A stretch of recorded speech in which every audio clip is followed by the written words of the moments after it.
ภาษิตกำข้าวกำบะเก่าล้านนาภูมิพญาคนเมืองวันนี้เสนอกำว่าปั้นฮือดำน้ำว่าตัวข้าวฟูปั้นฮือจกหูว่าแขนขาสั้นหลุดไหลเป็นไปสปะบอกให้อะละมารยาสาไถปิ่นปักปิ่นแป๊กปากบอดตัดใจรับลมคมในคนซับปะลี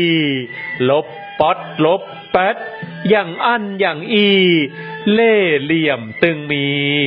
นักล้ำเถิงข่าวเปิ้นจำเฮือดำดิกน้ำอ้างตัวข้าอันมันฟูลบเลี่ยงเกี่ยงพักพะเลิดพะถูเปิ้นจำจกหูอ้างแขนข้าสั้นมารยาสาไถหลุดไหลบ่มันแต่งคำทีมันลบลีกับใจตนคบคนแบบนี้ซับปะลีแต่ลูตาตัวดำน้ำบอกอั้นหมู่สู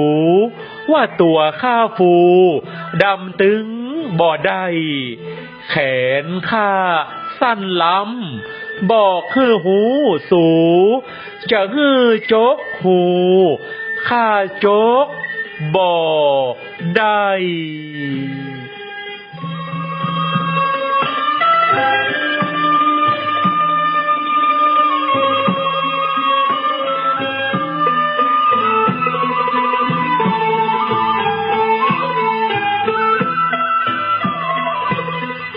ปั้นฮือดำน้ำว่าตัวข้าฟู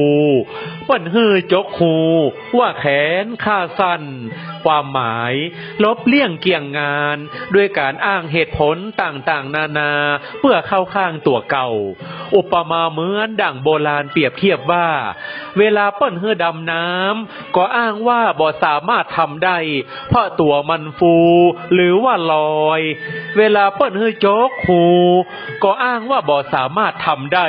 เพราะตัวมันแขนสั้นคติสอนใจ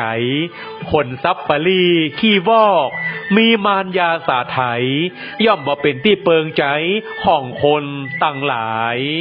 สุภาษิตกำข้าวกำบะเก่าล้านนาภูมิพญาคนเมืองนำเสนอโดยสมาพันธ์กวีวรรณกรรมล้านนาภาคเหนือร่วมกับ